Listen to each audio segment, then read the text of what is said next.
sejarah VOC dari awal kebangkitan hingga kemunduran. Di abad ke-17, sebuah kekuatan baru muncul di lautan, mengubah peta perdagangan dunia. Inilah kisah atau yang lebih dikenal dengan VOC.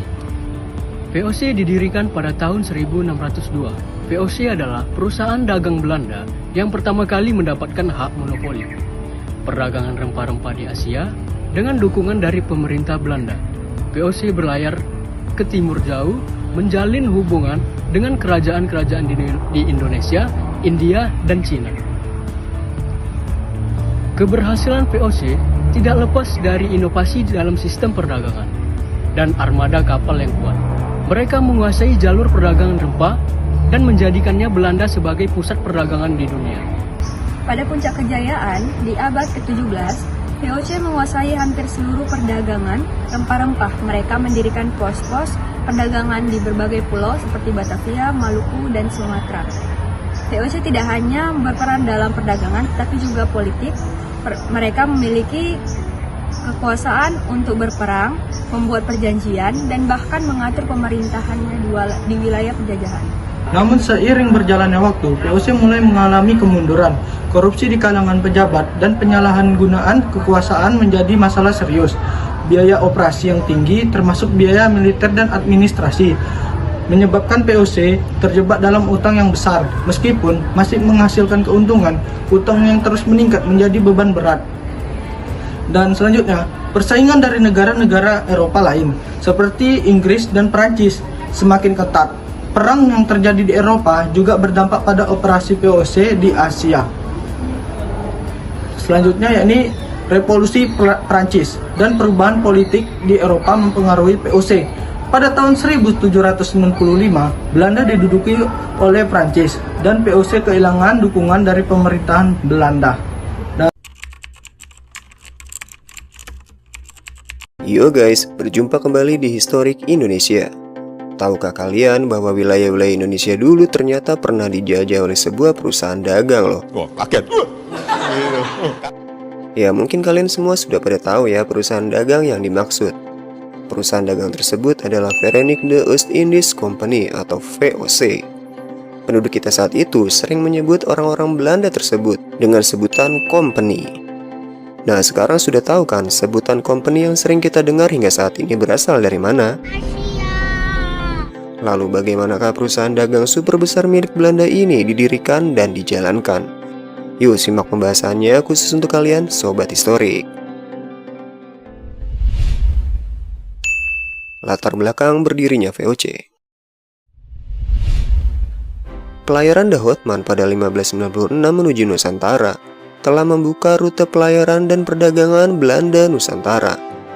Disusul dengan kesuksesan pelayaran Jacob van Dyck yang membawa jutaan pon rempah ke negeri Belanda. Pedagang-pedagang Belanda pun semakin ramai mengunjungi Indonesia. Orang-orang Belanda menyebut wilayah Indonesia saat itu dengan sebutan Oost-Indisch atau Hindia Timur, karena secara geografis berada di timur India. Banyaknya pedagang-pedagang Belanda yang berdagang saat itu kenyataannya bersaing satu sama lain guys.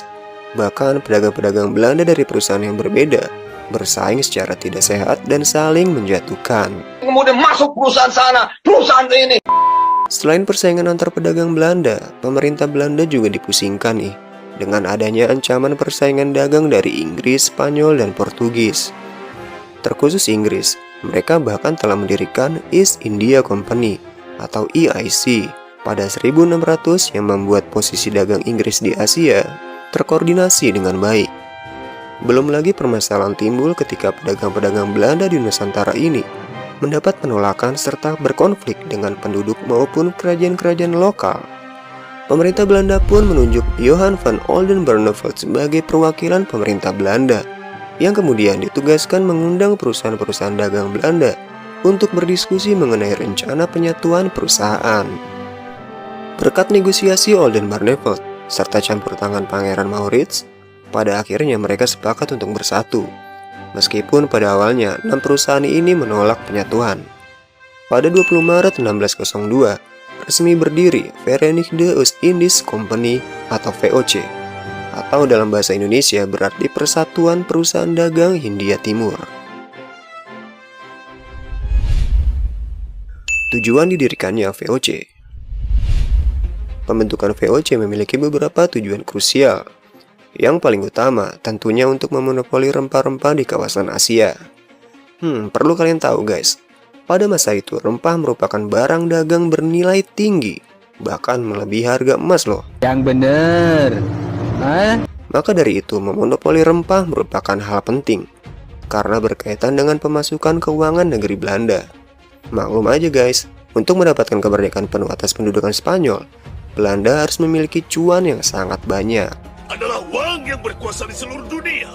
Menyatukan para pedagang Belanda menjadi satu wadah perserikatan dagang, tentunya juga merupakan tujuan dari didirikannya VOC.